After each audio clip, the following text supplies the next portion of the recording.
The other question is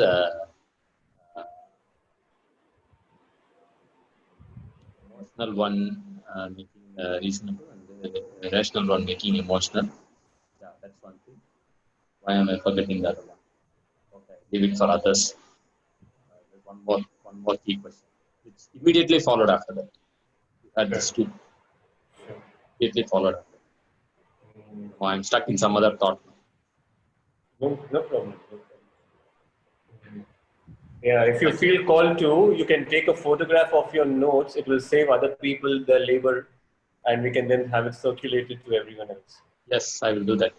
Yeah, you can send it to the team, and the team will amplify to the rest of. Yes, yes. I will send it to Ruchika. I'll take a photograph and send it to Ruchika. Excellent. Okay. Elsewhere. Mm.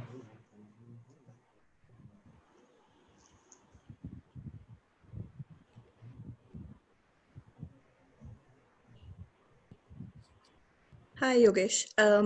I was also thinking yesterday about this question, are we as humans rational or emotional? And it just struck me that how it makes sense to be emotional or like not, yeah, emotional and more than rational, because rationality takes time. Um, it's a time and energy involving process, and I think that's partially why it's hard to be rational, and that's why we kind of didn't really evolve to be rational, because it's a time taking process. um, I was also trying to understand this thing about which how much an intuition should matter in a decision making process, because I think I listen to my intuition a lot, and that's what I'm currently at, figuring out how much the weightage of intuition should be in general. The first thing you said seems a lot like asking the rational mind to lend legitimacy to the emotional mind.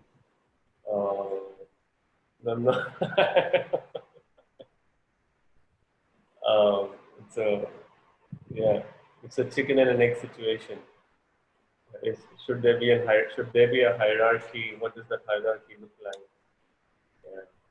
Preeti, let's go. I think the deja vu moment comes when I realized that the previous workshop, which was more emotional oriented, spoke to me much more, and I felt myself more with it than yesterday when it was mostly cerebral, though you put the disclaimer that it's going to give us a headache. Yet I thought of myself as a very rational person, more logical and stuff, and now I realize that, oops.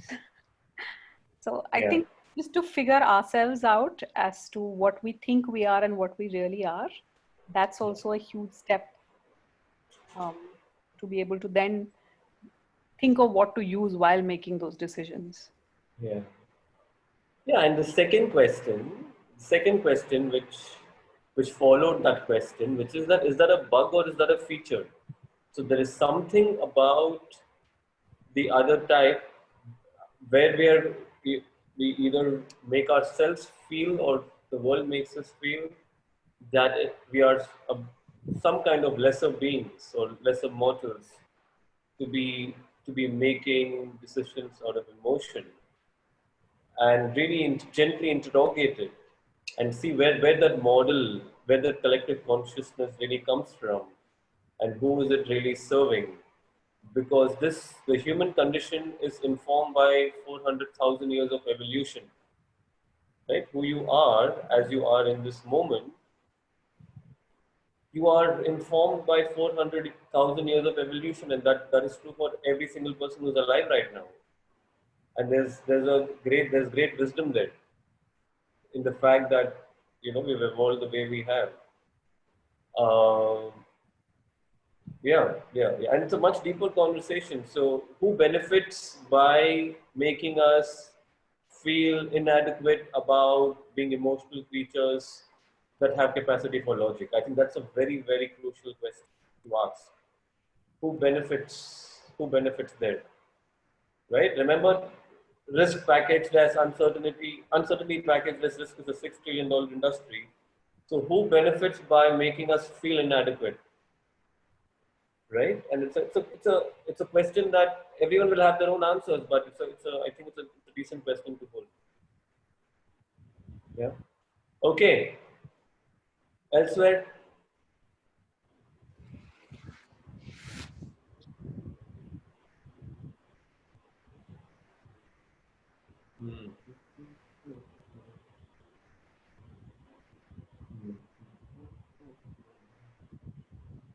Swati. I'm a little confused whether this is the right forum for this question. But in the Bhagavad Gita, weren't we told not to do so much of feeling and to go by what Krishna Bhagwan thinks is something that we ought to do? So that is all rationalizing the entire war. And of course, what he was feeling was correct because, they were brothers at the end of the day. They were his gurus, all of that. So, and Gita is, of course, the most sacred thing to us. So how I can't figure out that dichotomy in my head. Yeah, so what I'm hearing is, Swati, and I'm open to anyone else also chiming in if you have interest in Gita or so what I'm hearing is two or three things. I'm hearing this whole idea of morality, right? And how it is unhinged. It should be unhinged from feeling, or or even the whole idea of when you say emotional creatures, what is the definition of emotional creatures? First of all, what does it mean to be that emotional creature? Is it somebody who necessarily feels a lot, cries a lot? Is there something there? So there's a lot of unpacking that needs to be done. I think where I want to leave it with in this moment is that in the same Gita, at one level you have the other line, which is हर युग में किरदार बदलते हैं, हर युग में हथियार बदलते हैं, किरदार नहीं. Right? So what that tells us is also that the idea of morality more or less remains the same. It is the way that morality is kind of manifests itself, and the weapons of the weapons that are used to manifest that morality that change. Yeah, and morality is in my limited understanding, morality is definitely something that comes from here, then from here. You use this to rationalize the morality, but morality comes from here. Yeah, and that is at the heart of a feeling creature than a thinking creature. Yeah. So. Thank you. Yeah. You're welcome. Okay.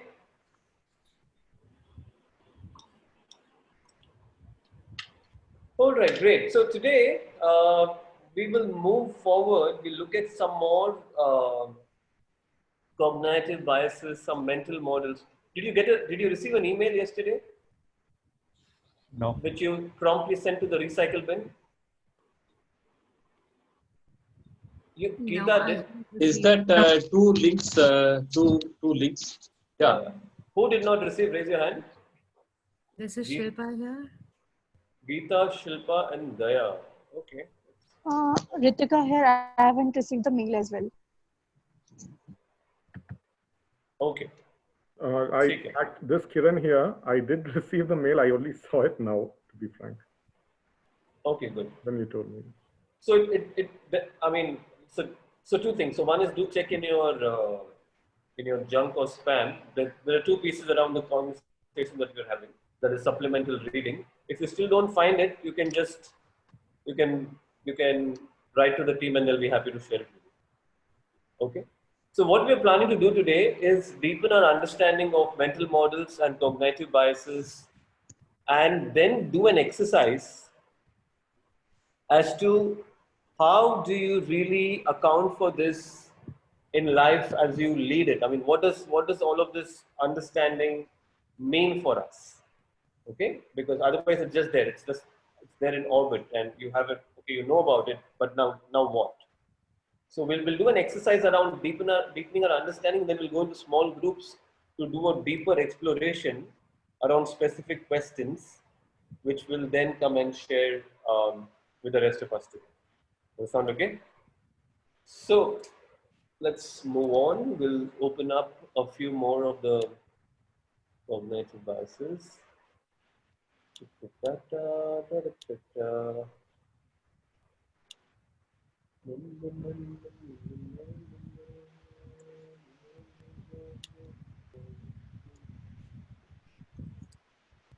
Okay, we'll start with a really fun cognitive bias. This is a very, very widespread cognitive.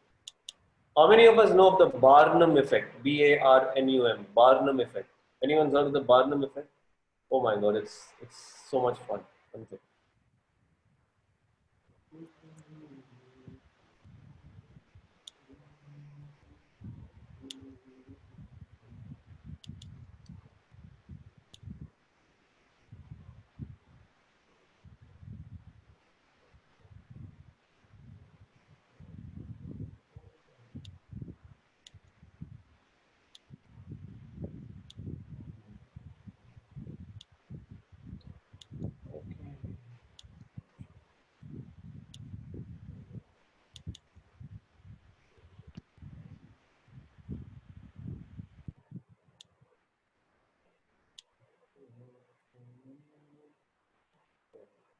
Some challenge with the PowerPoint firing. Give me a second.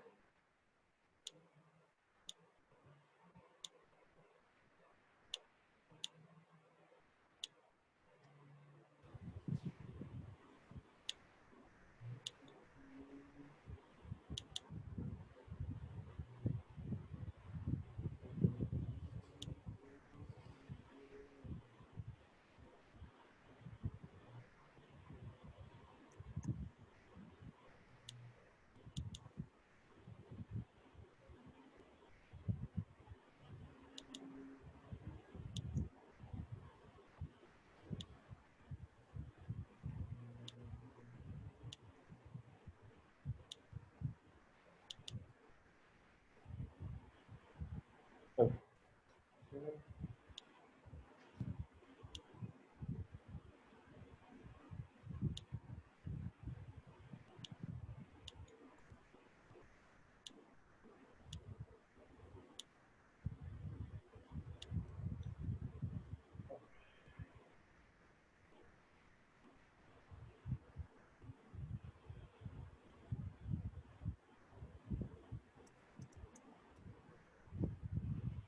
We'll talk about the backfire effect as well. The backfire effect is also something which is very prevalent in everyday life, and also the decoy effect. I think these are the ones that have most relevance for us.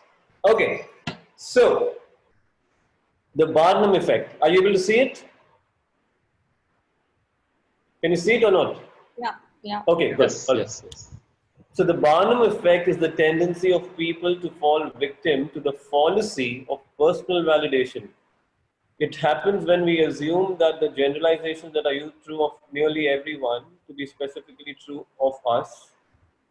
And it is often the anxious who visit astrologers and the like. They are particularly sensitive to objective information about themselves and the future.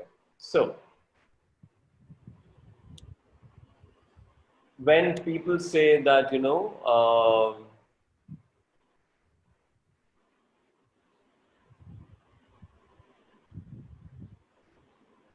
look like someone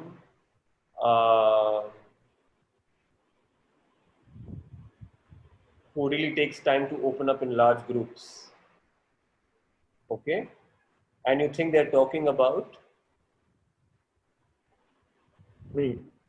you, and you're like, wow, someone has really got a finger on my pulse. But really, it's a piece of generic information. Like if I say this to the room right now, like if I say, for example, say just that statement, if I repeat that statement, you look like someone who takes a long time to open up in large groups. For how many people is that true? Just raise your hand. Just raise your hand. Raise your hand. Raise your hand. Raise. So then, like nearly the entire room is up, other than 3 or 4 people. But you will believe that to be true only of yourself. So that's the classic Barnum fallacy. Okay, we'll deepen our understanding. So, which is why, you know, one of the reasons why godmen and astrologers have the kind of hold over us that they do, because the Barnum effect. Barnum effect is the misconception. People accept personality feedback about themselves because it is supposedly derived from objective and accurate assessment procedures. The truth is that individuals will give high accuracy ratings to descriptions of their personality that supposedly are tailored specifically for them, but are in fact vague and general enough to apply to a very wide range of people. Okay, so what are some examples of Barnum effect in real life? Can we have some examples? Other than the astrologer, other than the statement that I made, what are other examples of the Barnum effect? Just think.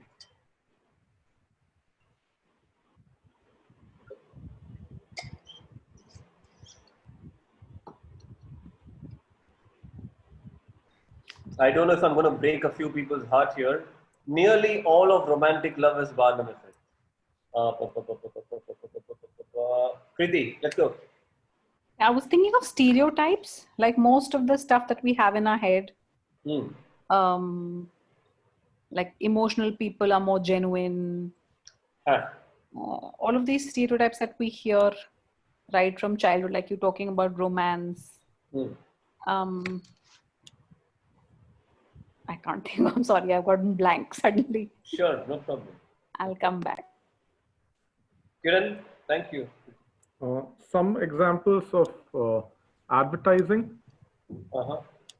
When can you give us some examples from advertising? It was just something that I thought of. I immediately raised up my hand. Can you give me a moment while I come back? Sure, absolutely.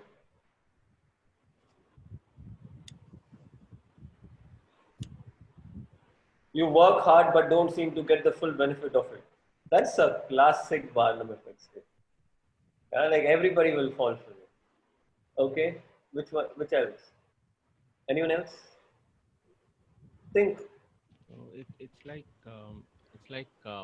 you know, generally you get deceived by people. Like. Yeah. Oh my God, that's a big one for a lot of people. Yeah, you tend to get deceived by people. Yeah. You always work hard, but you don't get your true worth.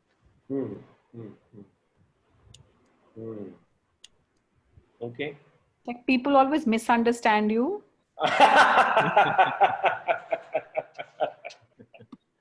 Yeah.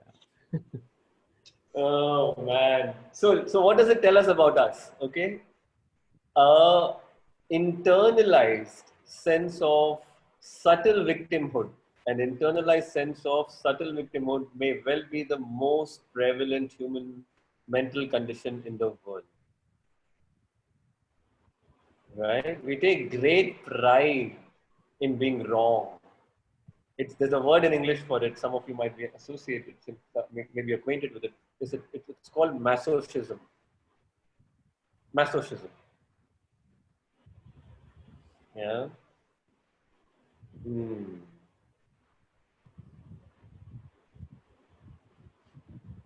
Kiran, you have something to add? Your hand is up, or is that from before? Yogesh, is Geeta here. Will all these online assessments or these self-assessments also fall into this category? Like a lot of finders, them. A lot of them, Geeta. And I don't know, you know, thank you for saying that, because I don't want to be the one who bells the cat. Because then, you know, you shoot the messenger. Then you're like, are you saying MBTI is this? Wrong. Well, it is that. Thank you very much. It is exactly that. It is exactly that. Right? It is exactly that. Okay, so the caveat, Geeta, is that some are more, what shall we call them? Not just legitimate, but like some are genuinely insightful than others, but a lot of them are just Barnum effect. Yeah, it's like, you know, if you go online, you will find a random Barnum effect generator and if you take 100 statements from there, you can describe all of humanity with those 100 statements, and they'll all feel like your best friends. They're like, oh my God, Geeta, you know me like no one. My mother doesn't know me like this. My husband doesn't know me like this. You know me, Geeta. You really get me. Yeah. Okay, Kiran. Yeah, I was thinking of many of these advertisements that make us feel good about ourselves. For example, Airtel Share the Load, where you, for example, it's like, yeah, I do that. I actually help out. Yeah. I don't as much as I should, but that's the fact. I do feel that. Yeah, absolutely. Okay. Yogesh, benefit. Yeah, Daya here. So, yeah, Daya. Getting a positive feedback, will it fall under Barnum effect? No, so it is very difficult to say that all positive feedback is Barnum effect. Like there is such a thing called genuinely knowing someone. Like there is such a thing called, like, for instance, when you have some friends or in your intimate relationships or some colleagues, you are genuinely able to see them. So are we saying that all of it is Barnum effect? Is that what we are saying? We are not saying that at all. We are not saying that at all. We are saying that things that apply to many people in general without even knowing, those are Barnum effects. So there is such a thing called truly seeing someone, and that thing is very healing. Seeing for the person who's seeing it and for the person who's being seen, no doubt about it. There is such a thing called seeing. It is just that a lot of it is just at the surface. At the surface. All right. Thanks. Yeah. Darshan? I feel the stories about your name are Barnum effect, especially, like if thousands of people have same name, but you're told that it's so unique, and then you possess all the qualities because of those names. Yeah. Yeah. Okay, thank you. We'll look at another fun one, very everyday occurrence. It's called the decoy effect. How many of you heard of this? The decoy effect. Kiran? Heard about it. Heard about it? Okay, do you know what it is? Is it something to do with the lower pricing, higher pricing, and middle pricing, something like that? Yeah. Absolutely. Yeah. Okay, let's look at it.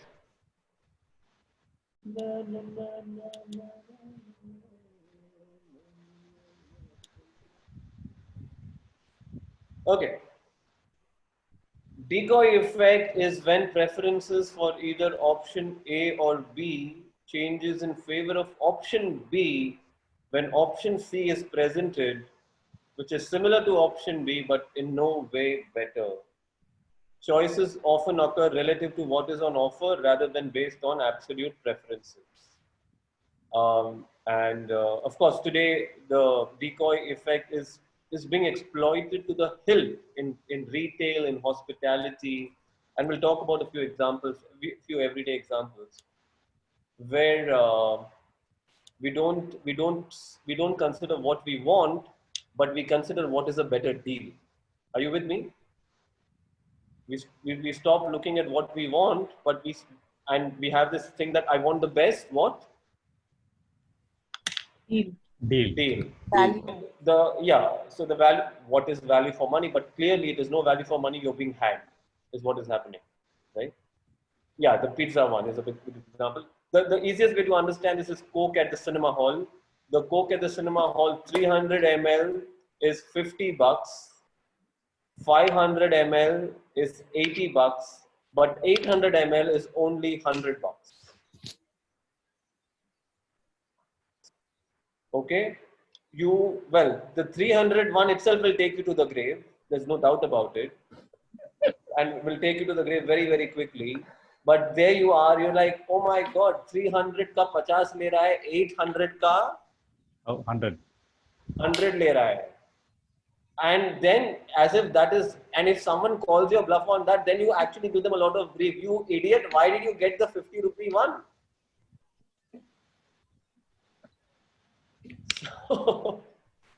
Oh, the Barnum, the decoy effect is very, very real. You know why it is very real today? Because we are constantly living in a world of FOMO.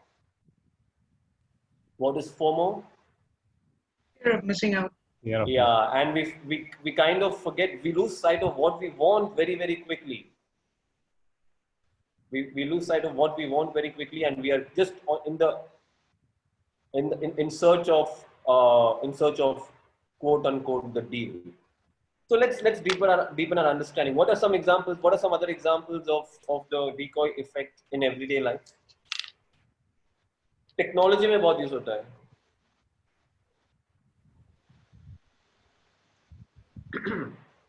I think the telecom packs. Yeah. Telecom packs. Yeah. Electronic items. Electronic items, all offers anywhere that give you unlimited of anything for a certain price. Okay, all offers that give you unlimited for something for a certain kind of price are really decoy effects. And you know, sorry, yeah, go. Restaurant, like choosing a meal, basically everywhere, right? Like even in the supermarkets or wherever we have multiple choices. Yes, yes. And what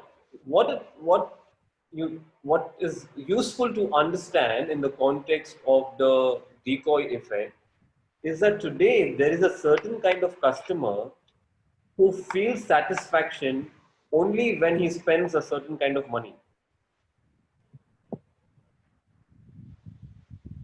Are you able to follow what I'm saying?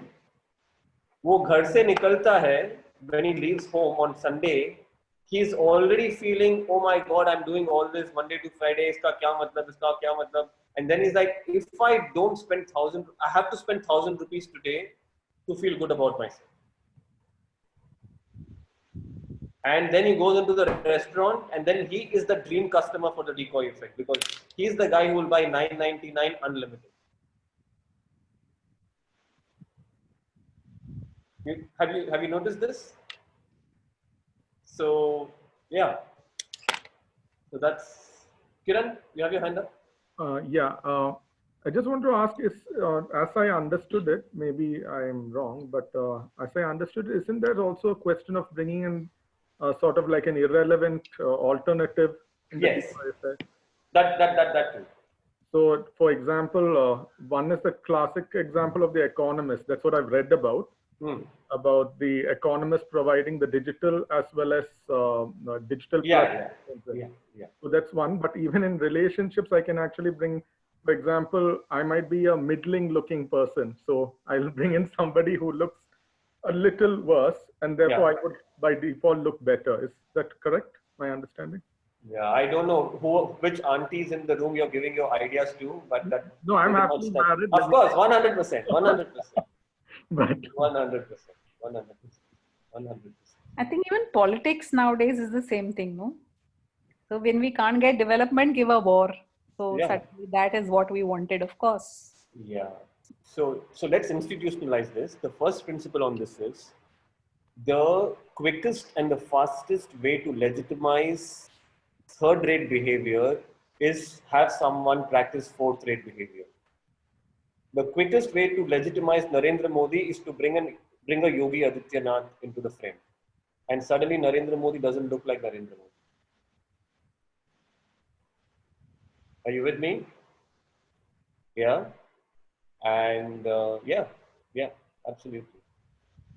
Because then you can always have the other side saying, but he's not, well, what are you saying, man? He's not like Yogi Adityanath. So Yogi Adityanath has become the standard now. Yeah. And then when Yogi Adityanath wants to become the prime minister, you'll have who's that? What's that? Pragya Thakur. Pragya Thakur. Thank you very much. Pragya Thakur will be the chief minister of one of the states. Yeah. And Ruben, you were in India. Do you recognize some of these names? Did you get to know our prime minister when you were here in India? Yeah. Otherwise, you need to come back. My man. I have to. Get on that flight right now. Okay. Also today, George W. Bush and Trump. Yeah, George. And which is why I think Obama really lucked out in life. He was preceded by Bush and succeeded by Trump. How can he not be a superstar? Yeah, I understand. I'm following you totally. We have the same problem in Spain everywhere. Catalonia. Okay. Where in Spain are you again? I'm from Madrid. I'm from the capital, from Madrid. Oh, you're in Madrid. Okay. Yeah. No Gaudi for you, unfortunately. No, unfortunately. We have some in Leon, in another province, not just only in Catalonia, but in Madrid, nothing. No Gaudi in Madrid. Okay. Darshan, you have your hand up? What about going for sale items and buying fresh stocks? Is it a decoy effect? You have to unpack that a little more. Like, for example, go ahead. Usually when you go for sailed items and you realize that, the cream de la cream of sale has gone, and so you see all the cheap stuff out there and you don't want to buy that, but because you have entered, you're obliged to buy something, and you also love the fresh arrivals. So the window has increased. Like initially we're not supposed to pay like you're not supposed to shop, but you enter, your window is 500 and then you see something in fresh for 1,000, it just increases. Yeah, absolutely. That's the decoy effect. Okay, let's look at one or two others. Okay, this one is very useful in everyday life again, which is known as the backfire effect. Okay, backfire effect is when evidence that goes against a person's beliefs causes them to hold on to their beliefs even more strongly. Have you noticed this?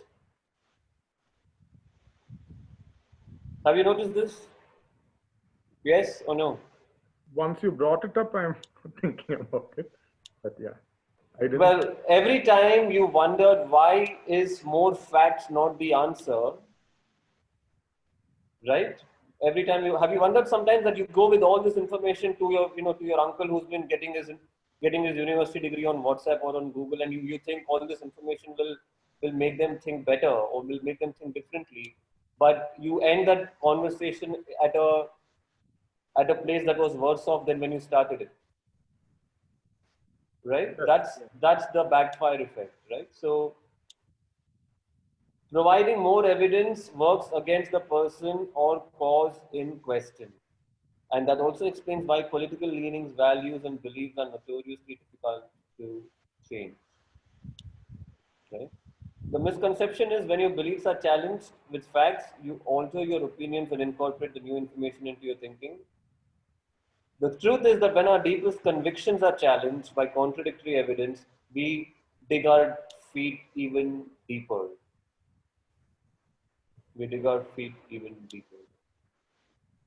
Religious beliefs. Sorry? Saying religious beliefs sometimes. Religious beliefs, okay. Social media comments. Yeah. Preeti and then Kiran. I think we must stop writing on Facebook. I've been going blue in the face, writing up updates and giving facts and sharing articles. And I realized it's happening. Are you on Facebook? Okay, good. So when a fact and a story collide, who tends to win? Story. The story tends to win. Okay. And I don't know how many of you remember this, because COVID has taken our collective memories away. Like everything before COVID now looks like foreplay. Like, acha chalega, kuch nahi, koi baat nahi, chalega. But about 2.5 years back, or maybe 3 years back, there was a MH370, an aircraft that disappeared. And for 6, 7, 8 months, there was one conspiracy theory after another. I don't know. Do you remember MH370? It was 6 years back. 6 years old. Wow, it's 6 years? Yes. Wow. Okay.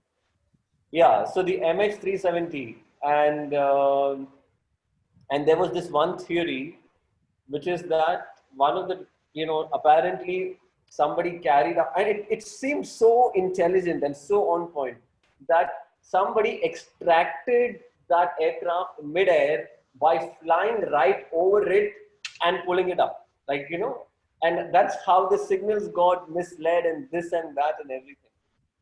So when you deeply want to believe in something, right, then everything is a sign. Everything is a sign. आज बाबा जी ने फूल मेरे हाथ में फेंका है.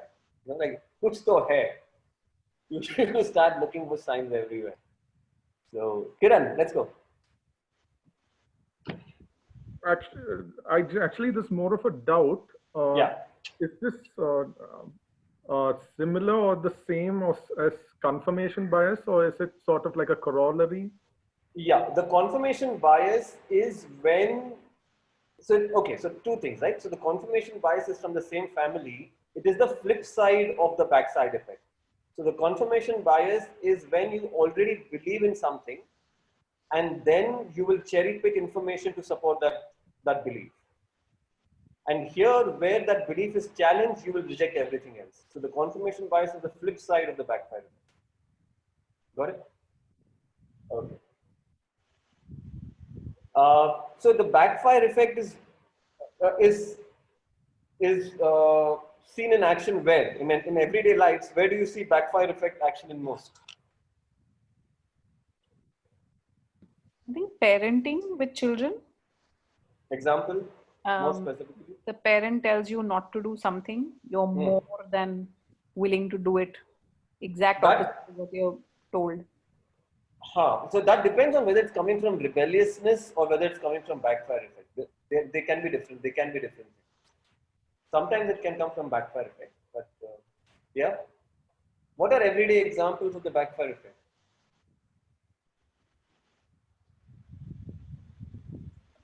Even in this corona situation, for example, when you know, like, going out or doing this thing is totally against what data tells you to do because you are living in an epicenter, but you really want to do this thing, so you kind of avoid the facts.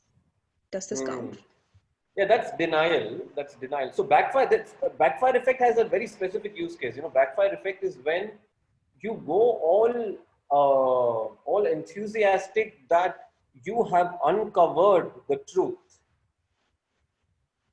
and logically speaking, it might be the truth, and then you go and you do what you have to do, and then you're like, oh my God, I would have rather gone and hit myself against a running truck, and that would have given me better results than what I just did. Yeah. Voting. Sorry, say it again. I said voting for a party, and then after election. Okay. Kiran and then Darshan. For example, when we go to a client and we actually speak to them about the reasons why a particular option is better. And what happens is that if you give credible reasons, they tend to go more and more into what they feel is actually what they've already decided that they would like to go forward with. Yes. And vice versa to us also about, let's say, a designer or a brand, the thing that we always, if they give credible reasons why, they have practical reasons why they cannot actually implement it. Sometimes we also start getting more and more fixed on what we actually wanted to suggest. Yeah. You know, the statement we've been making time and again since yesterday, that we are emotional creatures with capacity for logic. If you take it to someone who believes that he's a logical creature, that will be the finest example of the backfire effect in action. इतनी गाली मारेगा तुमको, इतनी गाली मारेगा, इतनी गाली मारेगा तुमको. Can you repeat that sentence once more? Yeah. So if you go to someone who believes that they are very, very logical, very rational, and if you tell them that, listen, it is not personal at all, but you know, part of the human condition is that we are emotional creatures with capacity for logic, what you will see is the backfire effect in full action, like full flow. Okay.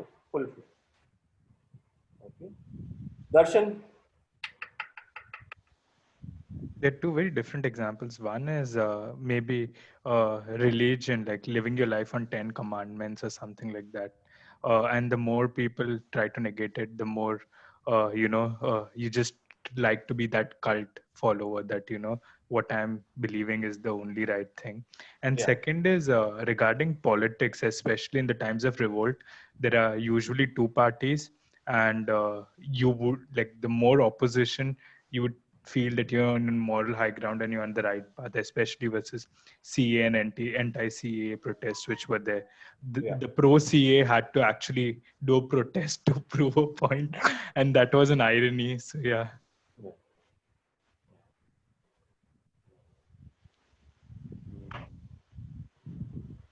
Okay. Ritika, I'm curious. Were you here yesterday? Sorry, I was not able to attend yesterday. Acha. You were not here yesterday at all, right? Yeah. Okay, good. So what you can do is you can write to the team and they'll send you the day one, what the conversation that took place yesterday. Okay. Thanks, Yogesh. Okay, great. We'll look at one more and then we'll take a break, come back, do an exercise. The fourth one is, again, so incidentally, all four we've spoken about today have tremendous everyday implications. The last of these is what is known as the sunk cost fallacy. Okay? What is the sunk cost fallacy? Could you repeat that? Sound what? Sunk cost fallacy. S-U-N, sunk cost. What is the sunk cost fallacy?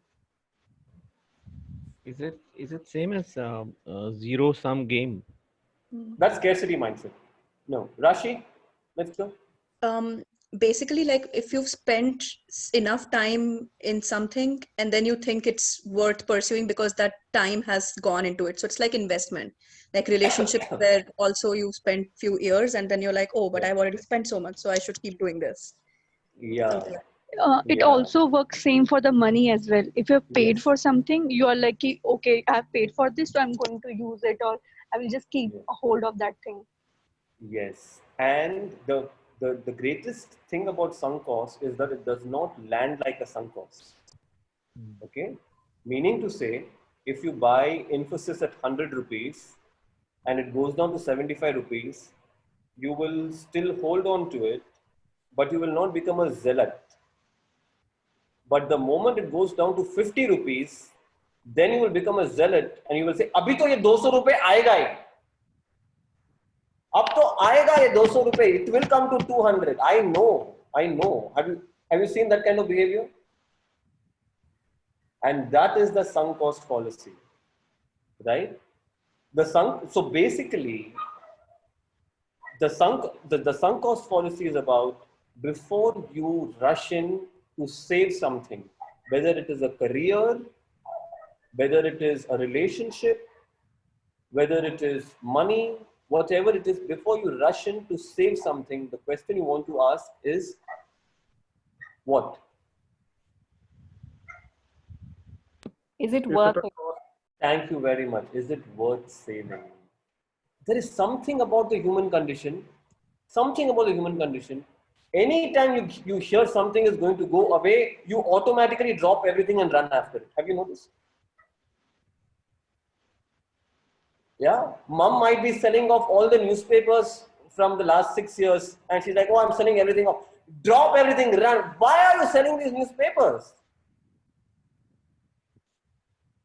So don't be afraid to lose what needs to be losing. What needs to be lost. Do not be afraid to lose what needs to be lost.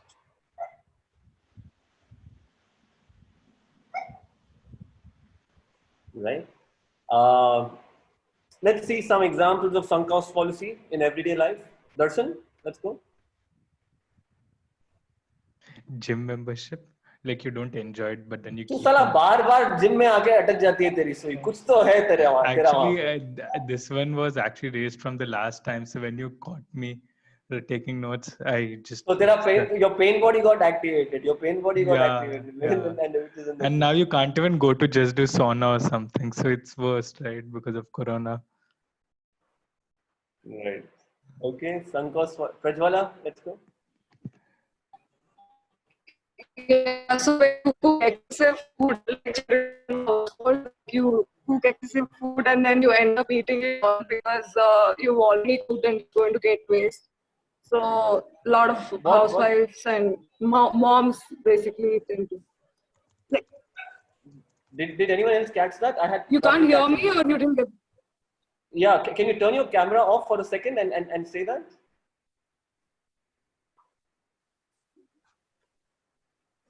Okay, can you hear me now? Yeah. Yeah, so I was saying when we cook excessive food, which is not, at home generally. So if the guest doesn't turn up, then mom tends to eat all of it, and she tends to us to. Yeah. My mom will also market it sometimes. कि ये बहुत अच्छा है, इसको खा लो. Yeah. True. So I think this is coming out of our yesterday's discussion. We tend to make decisions and then justify it. Justify it. Yeah. I think even bad movies, when you watch halfway through, and you want to finish it. Yes, absolutely. Yeah. Kiran? I have a lot of books that I haven't read, but I hold on to them, even though logically, I mean, really, I don't think I will come around to them. Yeah.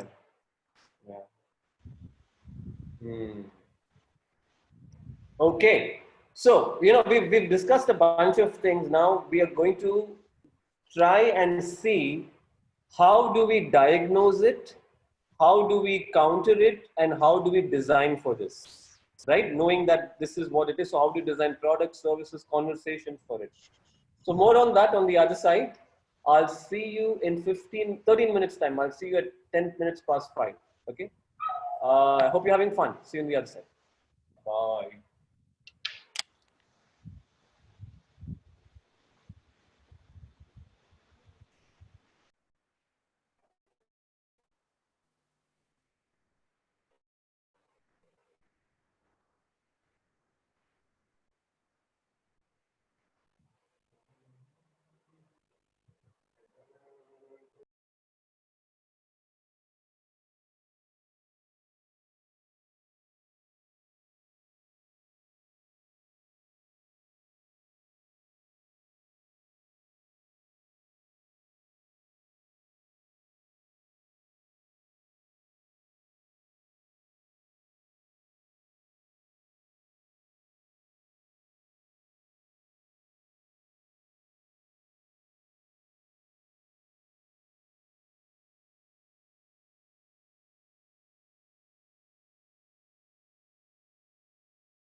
Okay. Welcome back. Everyone is back.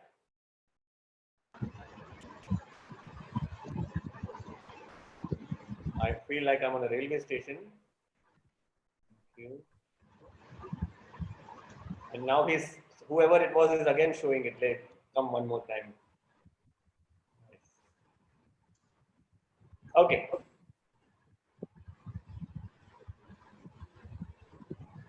Daya, can you mute? Okay, thank you. Daya may be on a beach, but he wants to give us the sound of a railway station.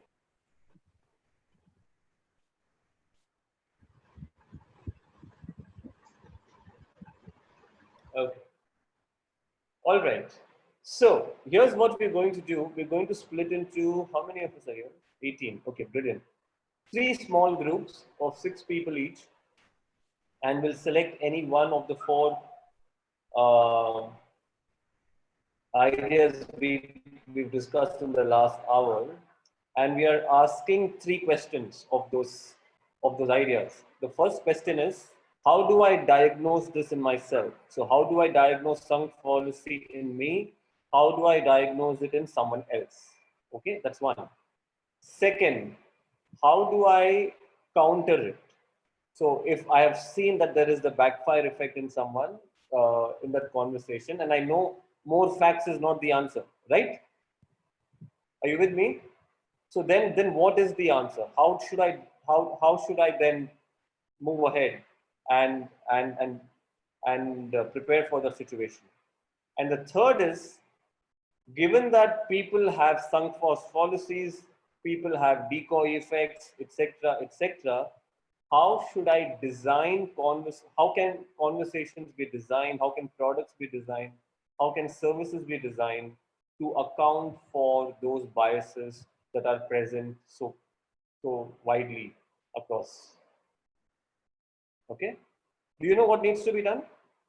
Yeah, can you repeat the 3 questions, please?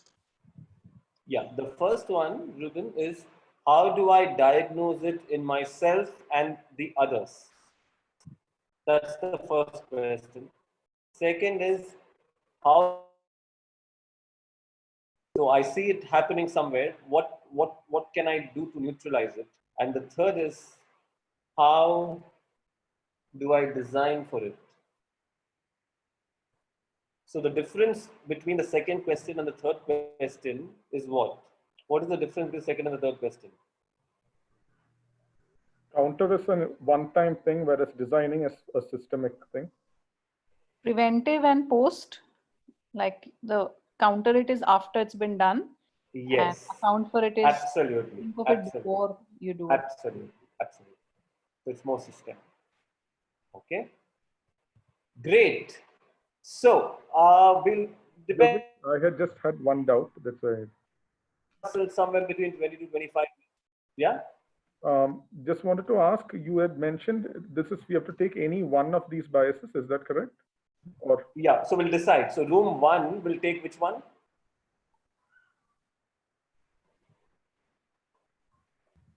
Pardon? Backfire effect.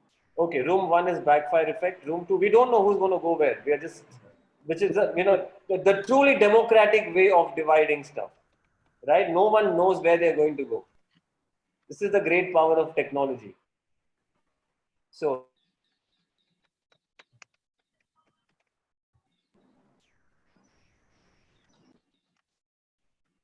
hello. I can't hear you. Yeah, he's out. Yeah, we lost him. sorry, I think I lost you guys. We also lost.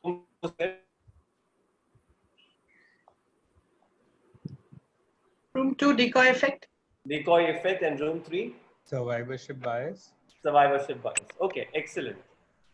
चलिए. So अभी आपको divide करते हैं. Just click on the link and there you go. Off you go.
ये कैसे हो गया? सिर्फ 2 लोग आए और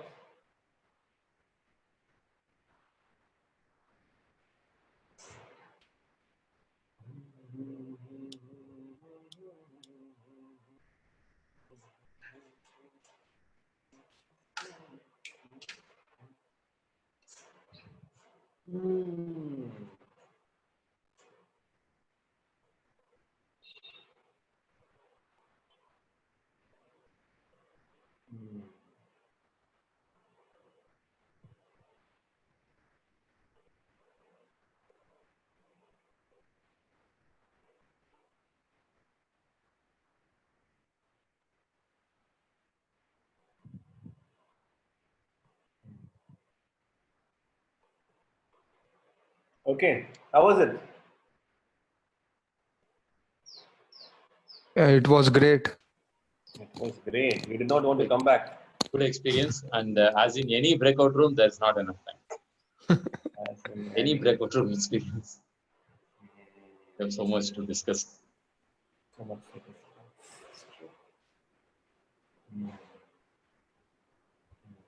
We have in this room with us some crown princes who have mastered the fine art of taking breakout room discussions and making it into WhatsApp groups.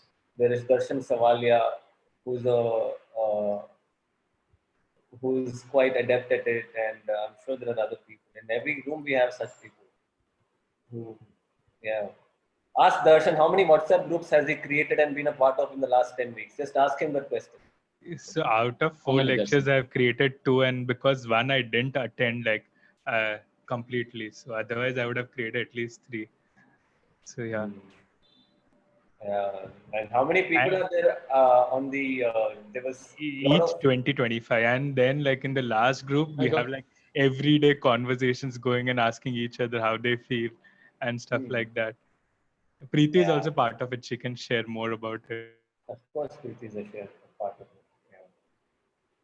I've also shared my notes on it. So there are good stuff happening on it too. Look at that. Yeah.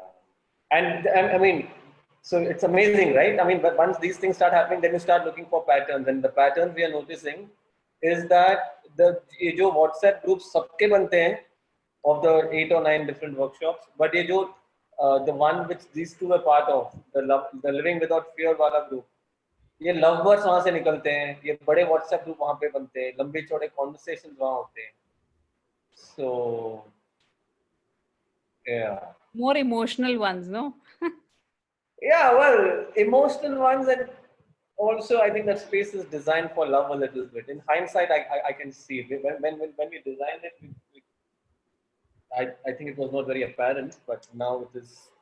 We can see how people can fall for the Barnum effect in that room and say, "नहीं ये मेरे बारे में बोल रहा है, ये मुझे जानता है, अभी मैं इससे प्यार करेगा."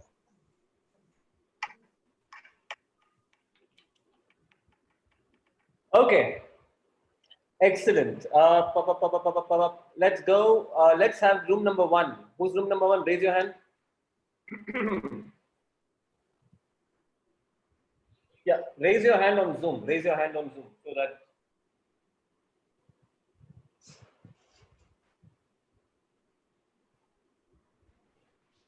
I see only 3 hands up. Ruben, raise your hand on Zoom, buddy. On Zoom. Ding, ding, ding, ding, ding, ding, ding, ding, ding, ding, ding, ding. Okay, super. Ritika, also Ritika, can you raise your hand on Zoom? Ritika, where are you calling us? Where are you joining this call from? Which part of the country or the world? You're on mute. I'm from Dehradun, so currently because of COVID, I came back to Dehradun, so I'm joining you from Dehradun. Wow. Beautiful. Okay, run up to Mussoorie tomorrow if you can. All right, let's hear it from this group. Tell us what came out of that conversation, please. Share it with the rest of us. I think, yeah, Preeti can start it. Okay. So we thought to diagnose it, one key fact is that facts are mentioned And on the opposite side, there are beliefs which come across, and both sides are either wanting to rebuff it or ignore the other side. And arguments ensue. So, that is one way of our team is talking about the backfire effect, right? backfire effect. Yeah. So that is the diagnosing bit. Countering it for yourself is once you diagnosing it that it might be in you, then you read and research for your own self. So you figure out where you stand. With the other person, the team came up with arguing less, being less aggressive and more polite. Maybe a deal of manipulation where we start with something that we find in their arguments which we can agree with, or something that's neutral. So this will help in bringing down their defensiveness. Okay, can I pause you, Preeti? Wow, it's a beautiful. So the simple fact where you are finding points of similarity or where there are points of overlap can be construed as being manipulated. Is that, did I hear you right? Is that what you said? Or maybe No, I didn't. You use the similarity to then manipulate the other person into. Yes. So that is the, I mean, that is the most straightforward thing. Why is it manipulative? That's the word that came up. So. Ooh, okay. Interesting. Acha, continue. Then there came up with asking questions. Instead of giving information, it's better to ask questions, listen to the answers, and ask more questions based on that, rather than contesting what the other person is saying. And that will again help them rediscover stuff on their own without being as if you're being told or given gap. The third bit was that starting with the consciousness that both are different people and what's fact today can be different. He gave a very good example of the fact that, do we believe the sun rises in the east? Is that a fact? And all of us said, yes, it was a fact. And he said, no, actually it's a belief because the earth moves, which is why we think the sun is rising. The sun is actually not rising nor setting. So maybe that's a great icebreaker to start any conversation with, which sets apart the fact that what we believe as facts might be actually beliefs. The other big thing was, don't try to prove yourself, keep your ego aside in these discussions, and start with acceptance that maybe you agree to disagree, because we both might have different beliefs and it's okay to hold them. Yeah. If I missed anything out, if anybody else wants to. He's a copious note taker, this Preeti. My God.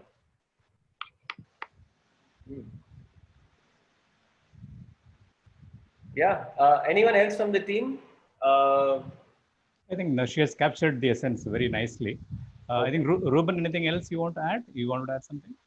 No, I think she has captured. No, I think it's okay. Just to be conscious that the beliefs are beliefs. They are okay, but they are just beliefs. Yes. Just want to add one more thing. There is that I said also that appreciate the differences. Differences is not equal to wrong. Right. Yeah. Everyone was peaceful in group. Yeah. Couple of things that I'm picking up from what Preeti and the rest of the cohort is saying. So one, I think there is great value in Socratic questioning. What is Socratic questioning? Is it ethos, pathos, and logos? Sorry? Is it on ethos, pathos, and logos? Slight. I mean, there is a bit of overlap there, but separate from ethos, logos, pathos. What is Socratic questioning, Ritika? It is a questioning method which was used by Socrates to basically he wants people to reflect on what they're thinking and questioning their assumptions and all those things, a list of things. Great. And doing so with zero emotional charge.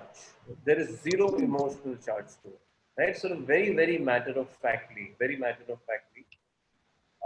and also the other thing that we see is very powerful with the backfire effect. Anyone in this room attended the Having Difficult Conversations here? Anyone who was Rajkumar? We must have spoken about the power of and Rajkumar. Yes. right? Power of and that negative effect of but.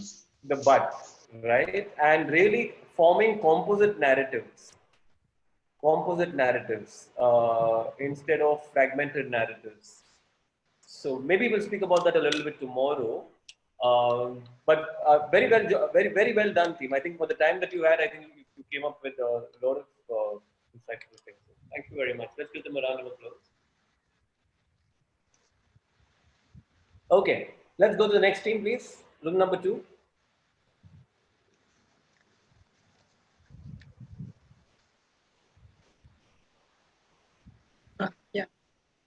Yeah, let's go. Was Mukul, Shipra, Shilpa, myself, and Kripali.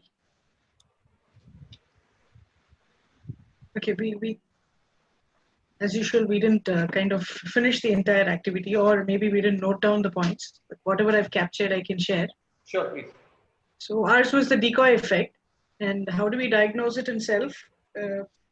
Some of the points are, one, sit and understand the past patterns in ourselves. If we have got into this effect a lot, note down certain areas where we have made important decisions and how did we get into this effect more. The other thing is, again, self-awareness, the key to everything. So being aware of getting into that effect when we are actually in a situation to make choices and decisions at that point. So these are the only two answers we could get from, and people shared their own examples before deriving at this answer. The second one, how to counter it, and others, we didn't discuss it a lot. This was more of how do we get it into our own, how do we diagnose it in self first. Right, sure.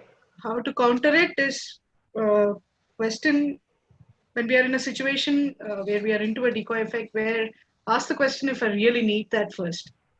Question. Beautiful. Do I really need it? And Mukul added a nice point of questioning the objectivity of the decision. He even gave an example of, will you buy 3 masks at $350 versus 10 masks at $1,000? Both are reusable masks. And how do you objectify the nature of that decision? Do you read? Are you okay with 3 masks for the next few months, or you really need like 10 masks at $1,000? So putting an objective to that decision will help us to counter it better.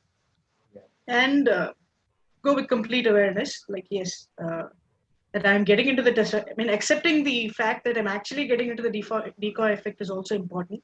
Yeah. So that's another way to counter it. Third part of how do we design conversations to handle it? Maybe others in the team, if I couldn't capture it, I'm sorry if I missed it. You can please contribute to it. How do we design conversations to handle it? I think this itself is a good example of we sharing our own. We are in a small focus group, and we are sort of getting to share our past experiences. So making people in a comfortable zone to share some of the close personal examples itself is a nice way to handle it. For giving that comfortable space to share anything open and people not being critical about it. So that itself is a good way to handle it. Absolutely. Any other points from the team, please add it.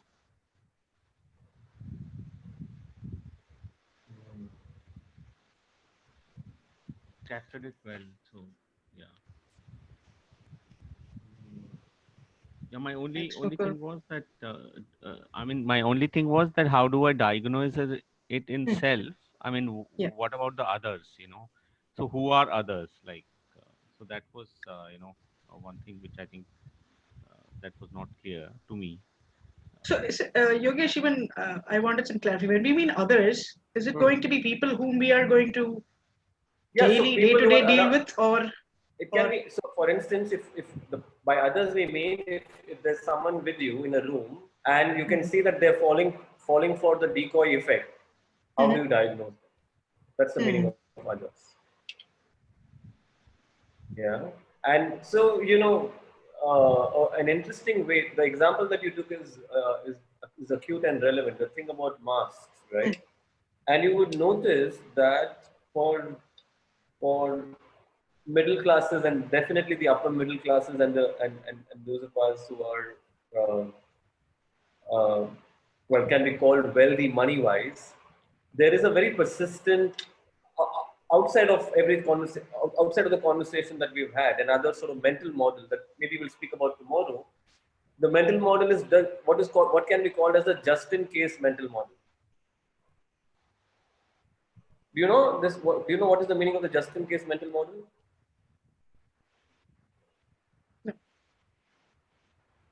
Hoarding, just in case you fall short. Yes, thank you. Yeah, just in case, and you think you're being very careful.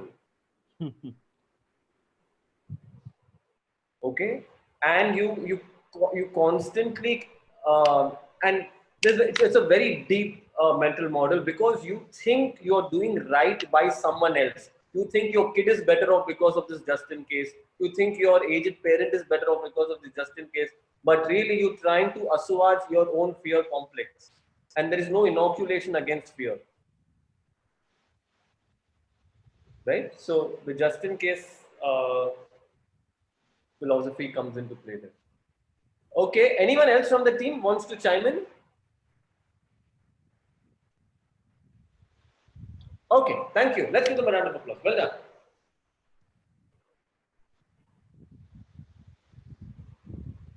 Let's hear it from the final team. Let's go.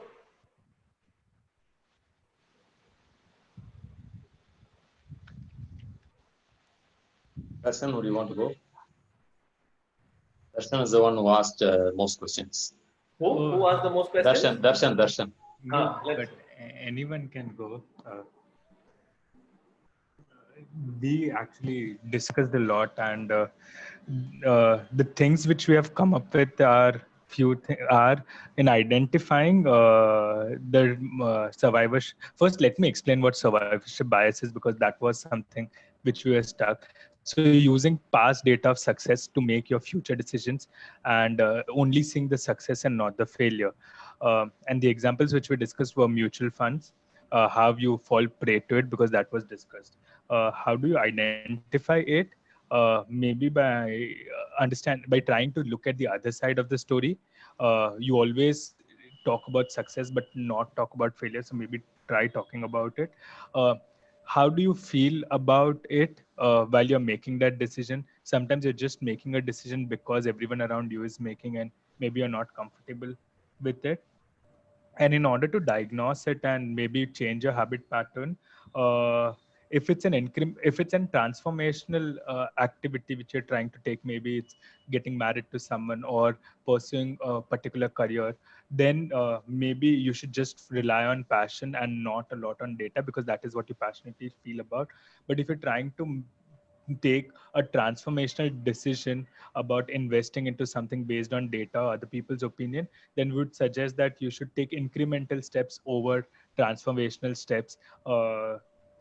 Use multiple sources of data and also verify the sources of data from where you're trying to make your decision, because even they try to have some biases. And lastly, just being conscious about there's always other side to a story. If you just rely on one story, that's a doomsday failure when it comes to survivorship bias, because you're just holding to one narrative. Would anyone want to add more things?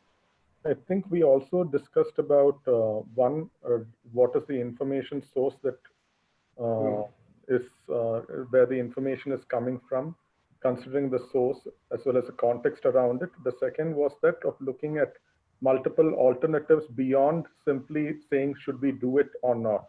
That is, increase the number of alternatives. Okay. Yeah. Anyone else from the team? We also discussed when we look at one particular success, even if it is less percentage, you have to go into more aspects of how that success happened, not just one aspect of how it happened. Yes. Brilliant. You know, you will notice in the world that failure is overdetermined and success is underdetermined. Yes. And which is why there, beyond a point, there's nothing to learn from failure, because failure is overdetermined. Okay. We also, actually, one thing related to this was that we discussed about looking at what is the how much does luck play into this particular consequence. That's what we also discussed related to this. Right. What do you mean by over-determines? Failure is over-determined? I didn't understand that. Can you unpack that more? Sure. Does somebody want to unpack?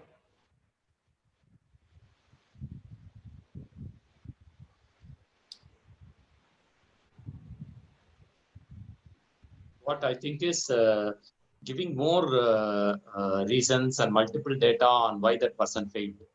There is so much of diagnosis on how that failure happened. Whereas when it is success, we see only that, let's say in any of the movies, the climax, it will look like the person is going to lose and then the person wins. At that moment, we only give usually focus to the energy, the positiveness or the emotion at that point in time. Actually, it was hours and hours and hours of practice which was put before, and all that came together at that one point. But without that hours of practice, that particular success will not happen. So many times we fail to see what are all the other things which went into the success, rather than looking at just the final one event. How many of, brilliant, yeah. How many of you know Leo Tolstoy? Leo Tolstoy. Leo Tolstoy, an absolutely immortal line that he said, every family is happy in the same way, but those that are sad in different ways. So for something to succeed, like the easiest example is this workshop right here, right now, okay? There are 10,000 ways in which it can fail. And there are 10,000 reasons why it can fail. Yeah? So that. Dang. Also, one thing I think Jim Carrey told. So somebody asked him after the Mask movie, how does it feel to be an overnight success? It took me 20 years to become an Just work hard for 20 years. All right. Thank you very much. Let's give them a round of applause. Thank you. We just have enough time to go around the room, do an energy check and a feeling check. How are we feeling in this moment?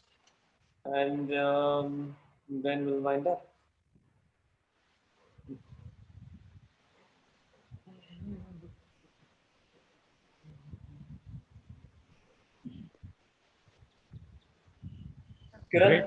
Great, yeah.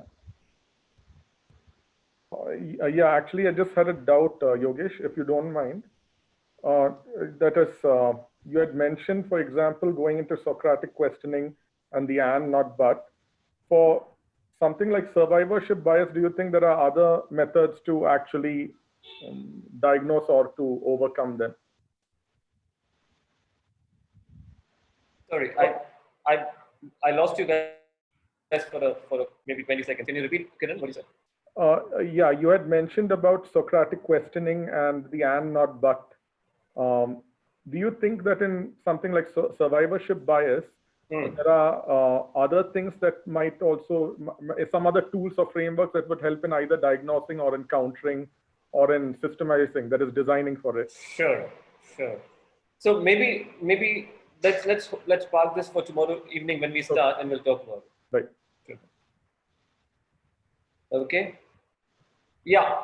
Just curious to hear what's the energy and feeling in the room as we wind down.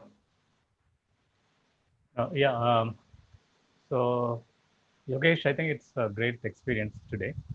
The best part of the workshop is that we had that opportunity to interact with smaller groups in breakout rooms. And we could able to really understand the concepts, what we have discussed in a much better way. And that interaction gave us a lot of clarity, I would say. And that is the best part of the whole thing, I would say, for me. Sure. Beautiful. Thank you. Okay. Yeah, we'll put you in rooms tomorrow again. Don't worry. Rajkumar, let's go. Yeah. So for me, it's again one more fantastic journey like yesterday, because it is constructive reflection, I will say, into how decisions were made in the past and learn from that. That was a good thing for me. So obviously, it's very energizing. Right. Thank you. Geeta here. For me, a lot of learnings, these terminologies are absolutely new for me, but yes, learning a lot. One one reflection that happened is we are always discussing things from an effect point of view. But to make decisions, is there a cost before we derive it after the effect has happened? So how do we make decisions from a cost point of view? Then after understanding, oh, I got into this effect. Now let me sort of fix it. That's it. Thank you. But thanks. It's helping a lot of churning. Thanks. You're welcome, Geeta. Thank you. And yeah, I mean, I'm not sure if everyone's open for that metaphysical, philosophical kind of discussion, which is that is reality causeless? Right? That's the larger question. And if it is alive in the room tomorrow,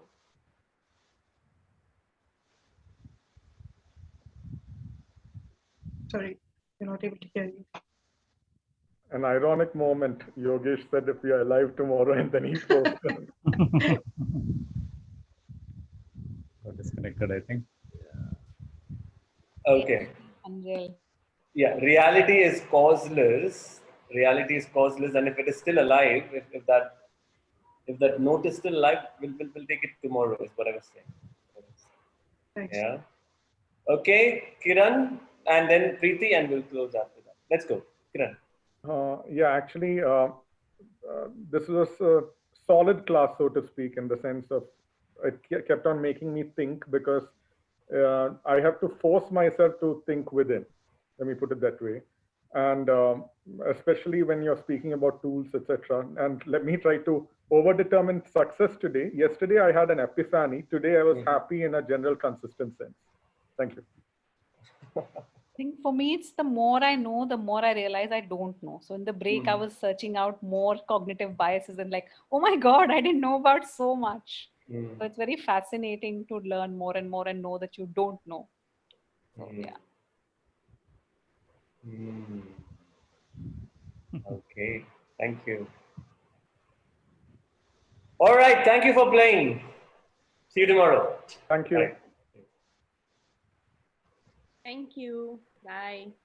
Thank you. Thank you. Bye-bye. Dang, dang, dang, dang, dang, dang, dang, dang.